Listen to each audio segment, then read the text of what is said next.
I want to fight him, bro, because he been tricking the boxing game for too long.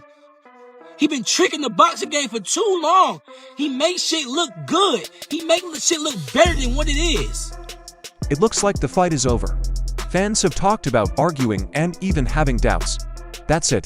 Tank and Keyshawn Davis are going to fight in late 2025 or early 2026. You are good.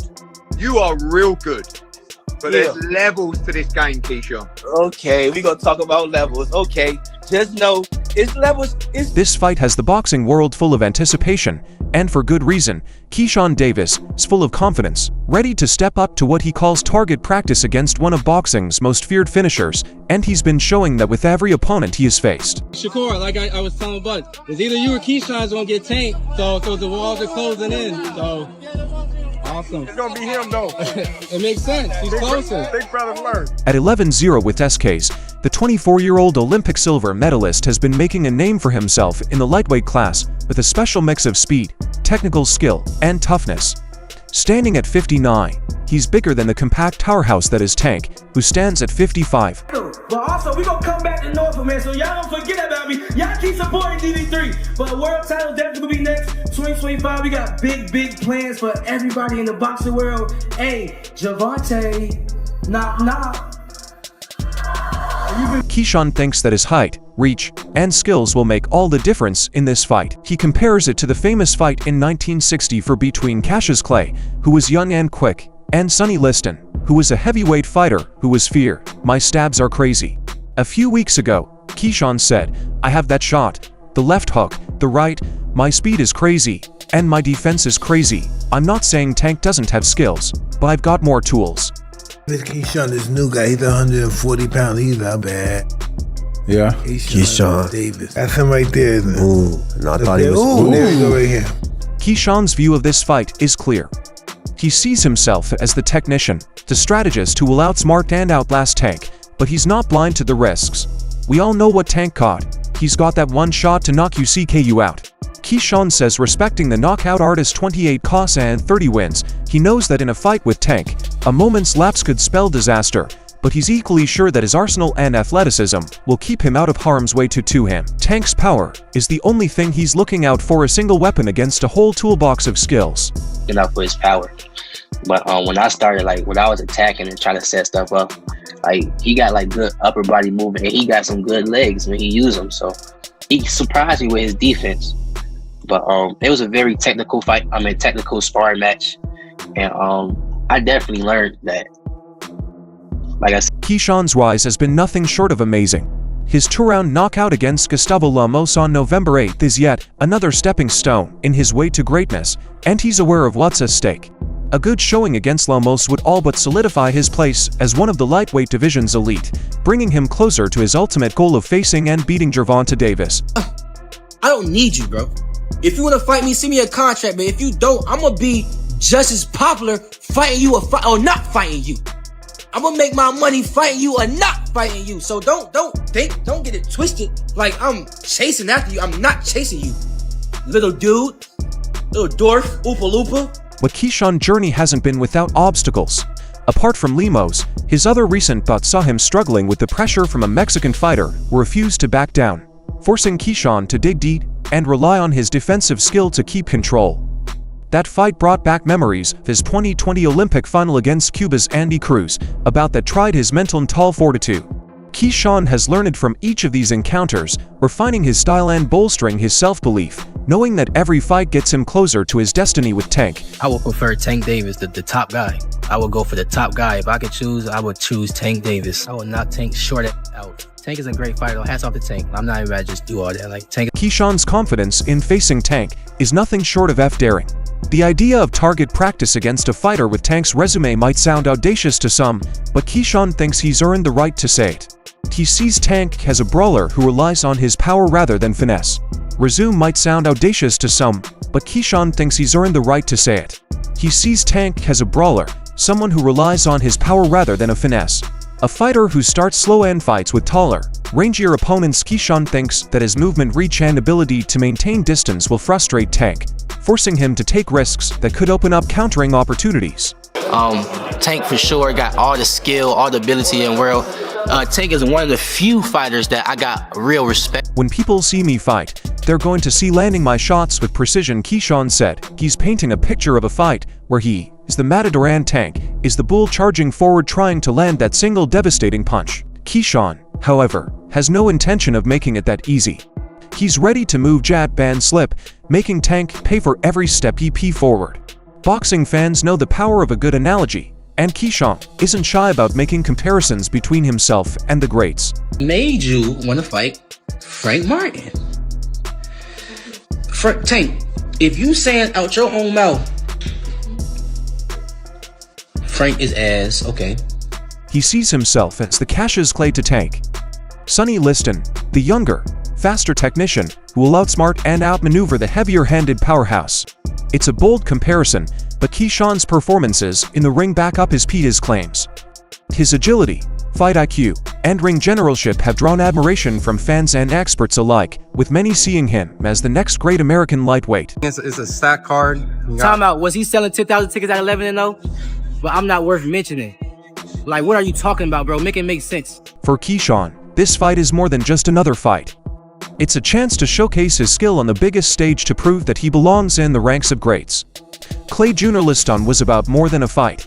It was a change in boxing. I'm ready to be part of that T-shift. Keyshawn knows the historical weight of his words, but he's willing to carry. You know what I mean? Just given the opportunity, that's all it is. You got two little brothers that is closing on Tank. You know, one of them gonna get him. One of them gonna get him. Yeah. It's gonna be a great night of boxing when they do. While Keyshawn is laser focused on preparing for his future fights, Tank has been keeping himself busy with a bit of verbal sparring on social media. Tank recently took to X to poke fun at Floyd Kid Austin Schofield, the WBA's number to lightweight after Schofield's win over Renee Tellis. Terrence Schofield, who fell to the ground after an awkward moment in his corner, found himself on the receiving end of Tank's taunts, with the champ posting, "Hey, stop letting your dad cut your hair," adding fuel to the ire. Schofield didn't hold back replying, "You can be next," signaling his own desire for a showdown with the unbeaten 10 Tank. Fans are eating up the drama as Tank-public exchanges have kept the lightweight division talking. However, Keyshawn isn't interested in these sideshow antics. He's made it clear that his attention is squarely on the fight itself. "I'm here to fight, not tweet," he said. "Let Tank talk. When he's done, I'll be lines be ready." The confirmation of Gervonta Jr. Keyshawn marks a monumental moment for the lightweight division, with Tank set to defend his title against Lamont Roach in January, and Keyshawn continues to build his case for a title hot. The timing is shaping up for an epic clash by late 2025 or early 2026. The stakes couldn't be higher for Tank. A victory would further cement his reputation as one of boxing's elite. For Keyshawn, it's a chance to announce himself as the future of the sport. Keyshawn isn't satisfied to merely be another contender. He wants to be the new face of boxing, and in Tank he sees the perfect opponent, a dangerous, respected champion who represents everything he's been working toward. Keyshawn knows that defeating Tank would push him into superstardom, but he's not taking a fight for granted. Tank's a legend, but even legends can be beaten. Teofimo been doing a lot of talking lately, so hey, I go up to 140 and fight Teofimo. What's up? Get this win tonight. Teofimo, you already know how I'm coming. You and your father. So let's set it up. Let's set it up. I come straight to 140. However, as much as most of the fans want to see this fight, we might actually get to see a repeat with Garcia for Tank. The buzz around a possible rematch between Gervonta Tank Davis and Ryan Kingery Garcia is undeniable, especially with both fighters' names hotter than ever. Their 2023 clash was an electric battle, marking one of boxing's biggest cross-promotional events in recent years. Both men dared to put their undefeated records on the line, and the spectacle was repaid with a knockout performance from Tank, who dropped Garcia in the second round and sealed the deal with a brutal body shot in the 7th. That fight is going to be hard for Tank. Ryan is bigger, he's taller, he's fast, he's accurate, and he stays on top of guys. But for Ryan Garcia, that fight is unfinished business. Ever since he hit the canvas that April night, Garcia's been vocal about the circumstances he claims limited him. A 136-pound catch weight and a rehia clause meant he couldn't go into the ring feeling fully charged, or so he says, and now with the possibility of a rematch, Garcia's confidence is surging, fueled by a belief that under fairer terms he's the one who would come out on top. The original fight had an unusual set of conditions. Both men were required to weigh in at 13.6 pound above the lightweight limit, and Garcia was held to a strict rehydration rule barring him from gaining more than 10 pounds by fight night. These restrictions placed by Tank Camp have become a focal point in Garcia's post-fight HT analysis. Garcia has publicly claimed that these conditions sapped his energy and put him at a disadvantage. Like I said before, every time he has came to me, when I say who you want to fight, it doesn't matter. So he don't pick and choose. So if y'all want to criticize anybody, criticize me, or criticize Leonard Ellaby, or criticize whoever, but don't criticize the fighters. The fighter's job. Oscar De La Hoya Garcia's promoter and previous world champion himself also expressed concern about these clauses before the fight even took place. While De La Hoya was originally against Garcia accepting such conditions, he ultimately accepted his fighter's decision to take the challenge recently.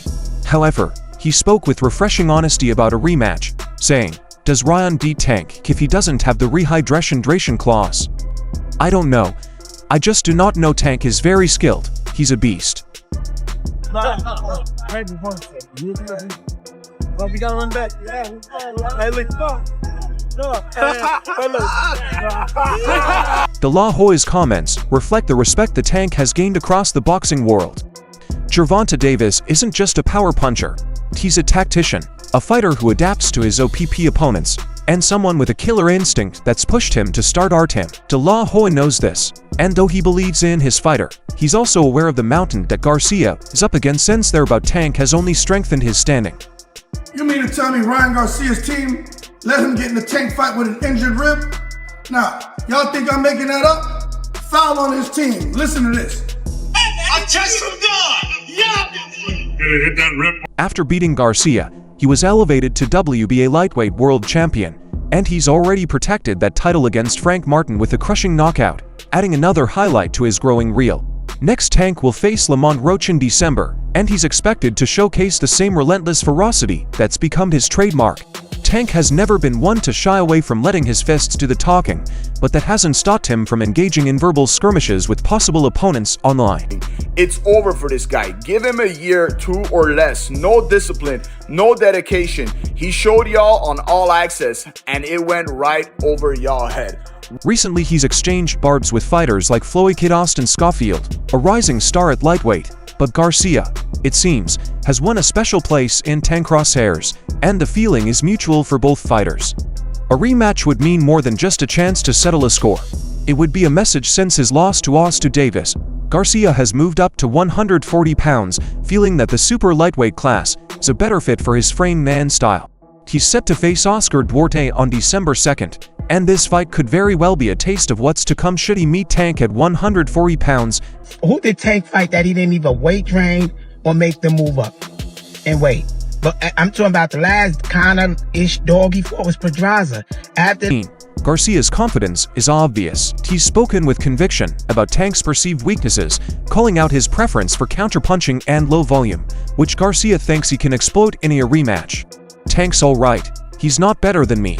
I don't care that he beat me, Garcia said in a recent interview with Boxing News, dismissing his loss as a result of the catchweight and rehydration clause. Garcia even went so far as to call the stipulations borderline cheating.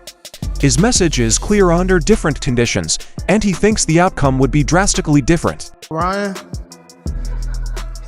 he's crazy. He's crazy. Talk about rematch. He said I was the best at 135 to 42. He said that.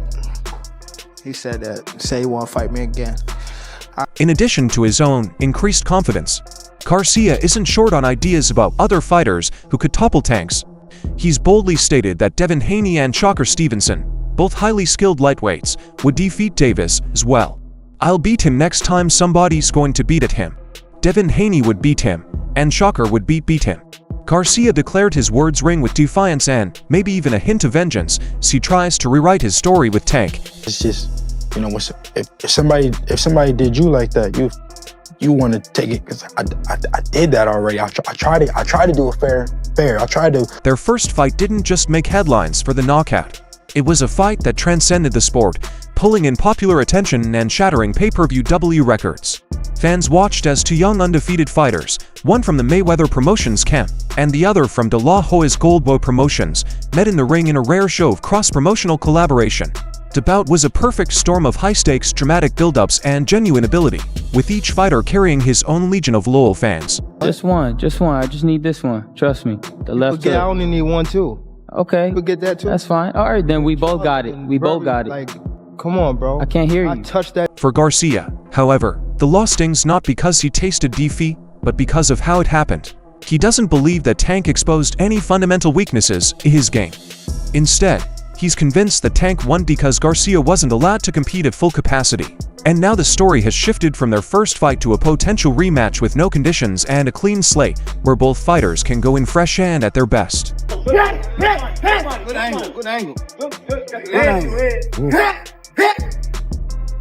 However, one thing still remains. Keyshawn might not be the guy to match Tank's skills soon, but lucky for him, he actually has a fight that can make the fight happen even sooner, and that's Andy Cruz, though the focus for Davis remains a future fight with the formidable Tank. It's Andy Cruz who could prove to be the biggest hurdle on his path to glory. With a storied past between these two fighters, going back to their amateur days, the potential clash is more than just another fight. It's a battle for respect, redemption, and a clear shot at the throne in the lightweight division. That other southpaw on the other side of the street, this is an example for you. But I probably can do you a little earlier than that. You and Earl keep saying this, that, and third. I want to fight, but y'all calling out other fighters. Why is that? Recently, Keyshawn Davis threw shade at CRW, hinting that his team had reached out for a fight but had been met with disinterest from Cruz's side. This comment didn't sit well with the Cuban boxer, who reacted with a biting retort on social media. Cruz, a gold medal from the Tokyo Olympics, had a simple yet stinging answer. "My son knock, sent me the contract." With those words, Cruz made it crystal clear that he's not shying away from a fight with Davis. In fact, he's hungry for that, though, that Keyshawn Davis is ready to step into the ring with one of those guys and fight for a world title. Truth be told, Brian, I literally just got off the phone. I just hung up the phone with Shakur, saying I gotta do an interview with you. And I'm like, cool, what you think? Like, because I'm a person that really believes. Cruz doesn't just want to fight, he wants to regain his dominance over a familiar opponent. Their past isn't just about any regular matchups. Cruz beat Keyshawn not once but 4 times in the amateurs, each time underscoring the Cuban greater ring IQ, technical precision, and mental edge. Most memorable was their meeting in the 2020 Olympic final, where Cruz walked away with the gold medal and gave Keyshawn a decisive 4-1 loss. Now Cruz wants to pick up where he left off and silence any questions about his superiority once and for all. It's a guy that's bigger than him. Come on now, if I touch him, what's gonna happen? Talk about that. Everybody wanna talk about, oh, Keyshawn, what if he touch you? What if I touch him? Yeah, okay. Keyshawn, this is the beginning of his rise to greatness. He's no longer satisfied with climbing the ranks. He wants the big fights, the bright lights, and the legacy that only a clash with someone like Tank Davis can give, adding fuel to the fire. Cruz has expressed his frustration over the preferential treatment he feels Keyshawn has gotten, while Keyshawn Davis has been careful. Guided by top-ranked promotions avoiding risky matchups to build his record, Cruz hasn't been given the same luxury. Top-ranked chose to back Keyshawn instead of signing Cruz, a move that Cruz sees as emblematic of the politics that sometimes shape boxing careers in Cruz's eyes. Davis has been groomed for success, protected from threats that might expose weaknesses, and that's why Cruz is so eager to get Keyshawn. And in the ring, he's sure that he can outclass Davis just as he did in the amateurs. This protective strategy, by Top Rank, is a familiar one in the sport, where bright prospects are often shielded from high-risk opponents to keep their undefeated records intact. However, this approach comes at a cost for Keyshawn. It's the looming shadow of doubt while he's displayed explosive power, speed, and skill against his opponent. So far, none of them had been on the level of Cruz. Cruz knows this, and he's taunting Keyshawn, daring him to step up to a fight that would finally put the truth to the test for Keyshawn. There's no dodging the spectacle of his past with Cruz. And Key, your father Andy Cruz back. Like, damn! In the eyes of the fighting community, Keyshawn's unbeaten record in the pros doesn't erase the 4 losses he suffered at Cruz's hands. Those defeats are embedded in the story haunting Keyshawn like unfinished business.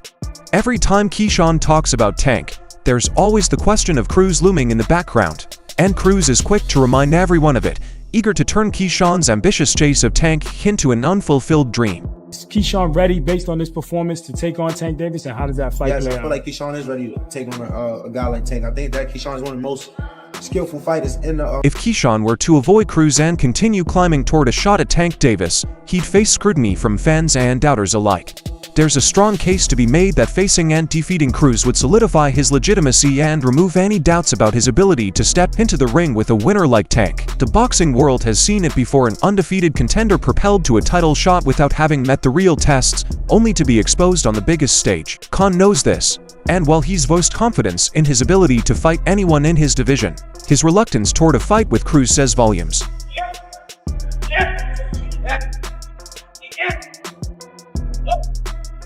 With top rank at Keyshawn back in the matchroom, supporting crew promotional politics could complicate things, but one thing is certain, the desire for this fight is growing.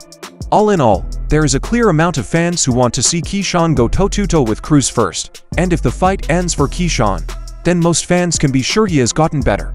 What do you think? Share your thoughts in the comment part below, and don't forget to like and subscribe to the channel for more updates.